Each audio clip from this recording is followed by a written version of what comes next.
No man ikuse no bafethu man yazi into ndithi mandize kuni ndizozithoba yabo ndizokuxolisa okokuqala ya mandicela uxolo yabo phinde ndicela uxolo nam I feel like ndiye ndazisabotaja ndiye thina uthini uzihlaba emqolo ndazi ndilelele la gama mani but ndiye ndazihlaba emqolo yabo so into endiyenzileyo bafethu 2 days back niyakhumbula mos benenze uday 1 sithi ndiyekela utshaya intsango ndenza uday 2 sithi ndiyekela utshaya intsango yho bafethu lenzekileyo nonsense indim le iye yastressa too much yabo andifuna uyikhwaza bafethu nizandijaja nina andifuna uyikhwaza yabo so ndinazama ke ngoku uzama uqonda okay jonga mani no ndiyayihlehla le way yabo ndiyayeka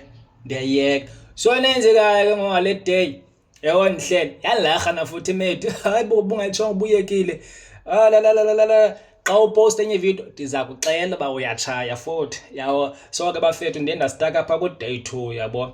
so andikwazi nokuthi ngu-day 1 ke namhlanje because andikatshayi the whole day so ndithi ngu-day 3 okanye sengu-day 1 back to square 1 okanye nenze njani bafethu kandingicebisi because ndiyafuna nyani uyeke utshaya yabo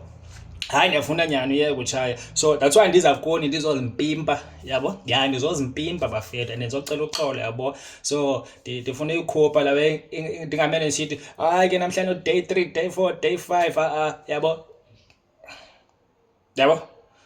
ndenze loo nto ke ngoku ndiye ndafeyila man dismally nafuthi I think decisions zam ziyanditya somewhere somehow yabo I'm making very poor decisions and life akazifuni ezoweke ngoko life don't need poor decisions ufuna ube mentally fit and mentally stable before yonke enye into before abanye abantu bakubone and bathini and into endayiqaphelayo ne people don't take you serious xa sowutshaya too much I think baye bacifa amawongo ozincinci or something but awuhoyi kwawena man yabo awuhoyi yabo ngona phinda ndiyabhoka ngona ndandiba ndibhowela because ndiyajima at everything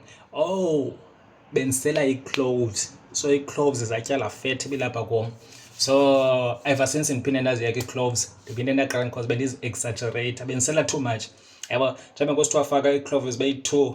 and ndifaka 6 sele about 4 cups a day that was dangerous. That's why I lost so much weight ngoku at least ngone again ndandibhowekile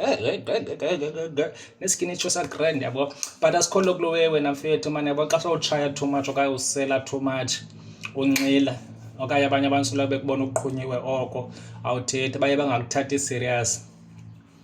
yabo uye ungathatheki serious kwanto ithethayo ayithathelwa ntweni kwanto ithethayo yenza isense so ndinazama uziphi man I sit down ndaphinda ndacinga no mfethu ngaphinda izame man because there's no way ungakho into ethi yeka utshaya yabo soze usuke kubekho loo nto ithi mandiyeka utshaya yabo so I'm trying so hard man nganinike i-advice nani man yabo kolaa ntwana katshali ya kolaa ntwana yakwantlotshana ya yabo wena mpemvu yabo wena mpemvu hlukane nam nqabo ndifuna uyeka utshaya mntax man andincede man yo